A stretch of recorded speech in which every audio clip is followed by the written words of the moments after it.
As a kid, I never caught much of Alien Force. I might recall a bit of one episode, but even that's pretty fuzzy. However, now that I've finished reviewing the OG Ben 10 series, I'm locked in for the ride and I'm going to be covering all of Alien Force, starting with this video. Of course, that probably means it's a good idea for you to watch my videos on the original series first, but in case you don't want to, let me give you a quick breakdown.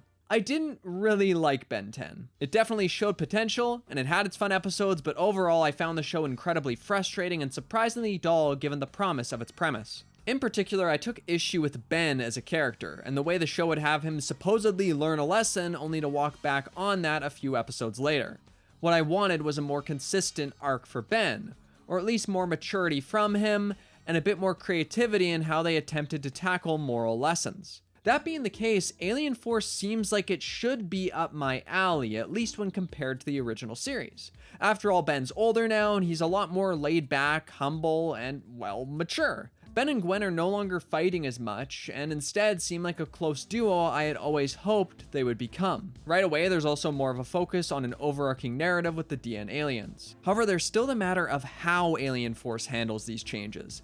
How these characters move from their Ben 10 selves to their Alien Force variants. So this video is going to be all about that, about how these characters have changed, how the show formulates itself, those sorts of basic things that differentiate this show from the previous one. And all of this will begin with me just saying that I kinda have issues with how this is handled. I know, this might come across as weird. After all, shouldn't I be happy that we've escaped from younger Ben if I had so many problems with him? Well, yeah, I am, but that doesn't mean I want there to be so little of a connection between Ben then and Ben now. Like, apparently now Ben no longer wears the Omnitrix because he wants a normal life, which, sure, I can see someone feeling that way. But Ben? There was only one episode where Ben got really annoyed with the watch where I could have believed that he would give it up, and even then it wasn't that extreme. All in all, I find it hard to believe that Ben, of all people, would want to go back to normal. Additionally, now Ben is the type of guy who's almost a little embarrassed to show off his accomplishments, and who quickly goes to Gwen for help when he's having a problem. Of course, it's possible something happened that caused this. Maybe it got in the way of his friendships too often, or something happened at some point where he needed Gwen's help and he didn't go for it and it caused problems. But the fact is that we simply don't see that stuff. As such, we're left filling in the blanks. For some, that might be totally fine, but for me, I want a bit more information on how Ben turned into this person who was so nervous about using the watch, who's so comparatively mild-mannered. Again, I may like this guy better, but that doesn't mean that I like how we got here. Really, it feels like Alien Force is taking a page from the OG series' book by brushing previous material under the rug. But here's the thing, Ben isn't the only one to get this treatment. No, Gwen does too. Now at first, that might not seem obvious. Really, what's that different about Gwen? Well, Gwen in the original series was a level-headed counter to Ben, someone who thought things through more logically. In addition, she was a hard worker who studied tons, and in the end, that proved to be one of her biggest strengths as she learned different types of magic to help out the team in combat. In isolation, this Gwen isn't necessarily all that different, but she sure feels different. The reason is simple. Now that Ben is more mature, a ton of Gwen's personality can no longer come to the forefront. After all, it's not like Ben needs that much help taking a step back or planning anymore. He already does that for himself, which I like. I would get tired of Gwen continually correcting him even now. But that doesn't change the fact that Gwen's character doesn't really fit in here as well anymore. I don't know what role she's taking in this group. So clearly the show will need to fill in that void in her character, find a new way for her to function while still feeling like Gwen. So how do they do that? Well, the way they do that is with nothing that interests me that much, honestly. She was probably my favorite character in the OG series, but now she's so bland. Like, I really don't have much of a handle on who she is. I guess she's supportive, which is nice, but yeah, that's not much. If anything, Ben is probably the more level-headed one in this group now, since Gwen has the hots for Kevin and she starts doing some silly things. Which, yeah, that's right. Kevin's back, but we'll get to him more later. Anyway, yeah, Gwen wants a piece of Kev, which, sure, I don't mind her being physically attracted to this hunky lad, but she so quickly falls for him and ends up immediately trusting him on things where I feel like Gwen would be far more hesitant. Really, it feels like they've given her a romance subplot in lieu of a more in-depth personality. This simply isn't the Gwen I enjoyed sitting with in the previous series, and no episode better exemplifies that than episode 9. Now, this is a little later in the season, so I won't go into too much detail, but all you need to know is that Gwen is making a big decision here. She can either go off and spend many years learning how to hone her magic, although it's been retconned, but whatever, or she can remain a weaker human but stay on the team on Earth. In the end, she chooses to stay, and these are the reasons she provides. Listen to me! I am not going. I love having powers, but I like my life better. I like fighting monsters and saving the world. I like swimming in school and breaking boards with my hands and running and feeling tired afterward and kissing boys. Kissing boys. Really? That's the one we land on. To me, this feels like a romance arc is overtaking the other elements of her characterization. Like before, she was careful, but that flies out the window with Kev. Now, despite all her other interests and abilities, the thing she lands on when push comes to shove is kissing boys. I really hate it, honestly. But there's another member of the main group to get to, and that is, of course, the boy she wants to kiss. Big Kev, baby. Kevin is pretty great. He's easily got the most well-defined personality of the main trio because yes, he is a part of the main trio now. He's also a consistent source of humor, and sometimes his antics had me laughing out loud. Now he's this sort of lovable troll of an older brother to Ben, and I'm here for it. He easily elevates this material by bouncing off Ben's newfound goody two-shoes personality, and it really feels like he fits in here well. However, I need to remind you that this is Kevin. The Kevin who tried to kill Ben on multiple occasions. The Kevin who said this. A money train loaded with cash comes down this track, so when it crashes into the oncoming passenger train, boom, instant jackpot. Hundreds of innocent people will be killed.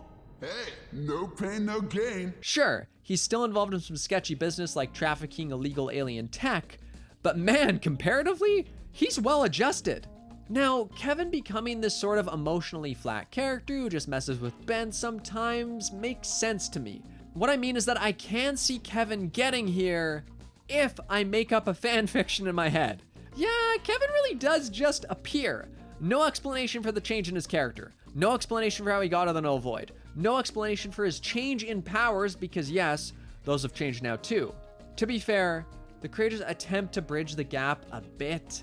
The main way they do that is with this Fishman. Now, Fishman is a plumber who was working with Grandpa Max on something before he went missing, so he's helping Ben and Gwen track him down.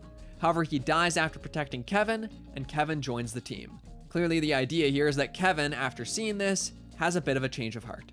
But I know so little about Fishman. I don't even remember his name. So when he dies, I don't connect with Kevin's emotions. I mean, I get them on the most basic of human levels. Guy died in part because he protected me. Now I feel like I need to make that mean something.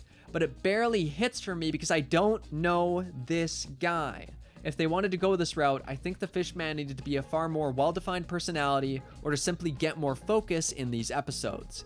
As it stands, he's a nice guy who's a bit stern, but that's about it. Of course, this guy doesn't only act as an attempt to justify Kevin's change in character. It's this show's "we're getting serious" moment.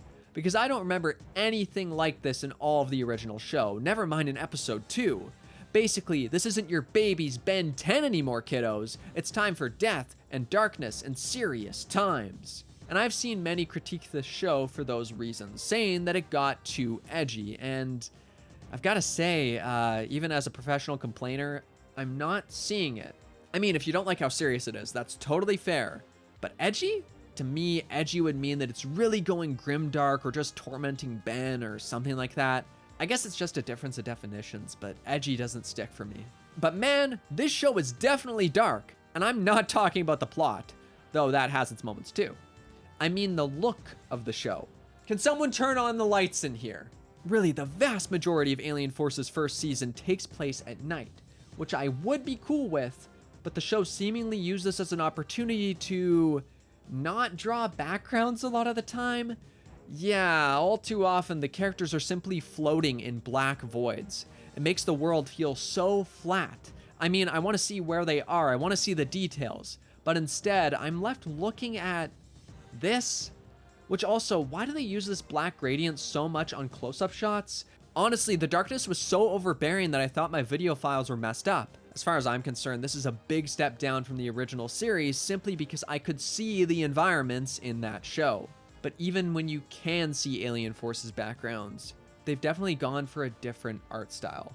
It's a lot softer with less well-defined edges and shapes.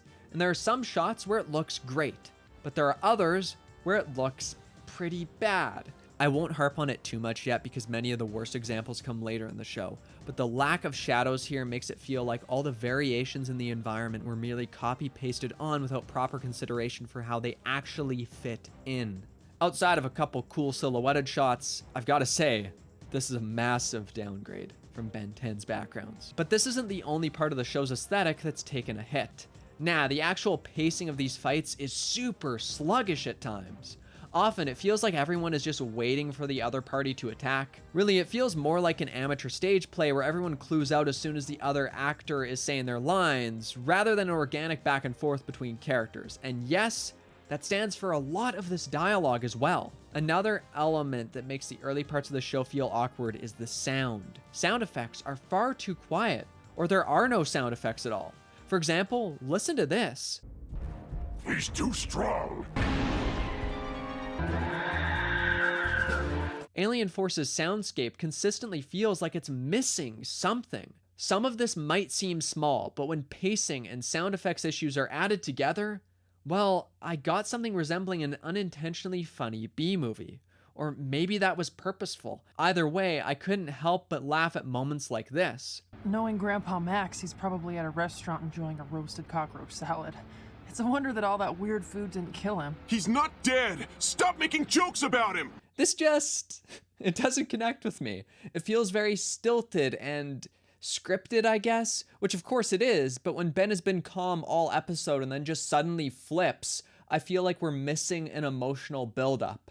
A lot of scenes in this show feel that way to me. But there's one more thing I should discuss. The aliens. Yeah, we've got 10 new fellas to look at. And I like them. They definitely have their own design sensibilities, but they still fit in well enough with the past aliens. I mean, there are those I like more and those I like less, but I really don't have any major complaints about their designs. But I will say that Goop and Big Chill are easily my favorites. Goop because I love the idea that the goop itself is just an extension of this little UFO thing. It lends it a very unique feel compared to the other aliens. Big Chill, meanwhile, it's Big Chill. They got a bit of that threatening vibe like Ghost Freak, but balanced out with an extra cool factor that I didn't think he had. Speaking of cool though, I really do like the setup at the end of this episode. Grandpa isn't going to be there to help them anymore because he's off on some mission, so Ben, Gwen, and Kevin are going to need to assemble a team to help them fight these DN alien guys. It's simple, but I think the structure holds a lot of promise. This way we can have another road trip adventure, but now it can all tie back to the main plot by focusing on gathering new people to help them in the final battle. Heck yeah, that sounds exactly like what I was looking for. Sign me up. In the end, all this is to say that I can appreciate some of Alien Force's ideas. A more mature Ben, funny man Kevin, larger focus on an overarching plot. But the transition from the original series to this was very messy. Really, it feels like we're with brand new characters in a vastly different world, rather than carrying over from where we left off. There's also a very strange thing with Alien Force, where it feels like the bigger a fan you were of the OG series, the more alienating this will probably be. I mean, I'm someone who didn't even like the old Ben, and for me it was still a bit weird adjusting to this. So if I did like that stuff, if I did like that show more, I would have been really, really annoyed. Heck, I was already a bit annoyed with what they did to Gwen. Beyond that, the pacing and sound in the old show almost never felt awkward, but I can't say the same for this. However, there's a reason why I'm including all this stuff in a video all its own. I want to get it out of the way. Now I can focus more on what the show is trying to do on its own, rather than constantly comparing it back to the OG series. After all, a messy transition doesn't mean that the show will be through and through bad. So next time, we'll be back with the usual episodic reviews as I continue through Alien Force's first season episode by episode. So if you're interested in seeing the rest of these videos, you know the deal. Subscribe, like it, all that good stuff. Either way, thank you for watching. Thank you to my wonderful patrons whose names are scrolling on by, and I hope you have a great day.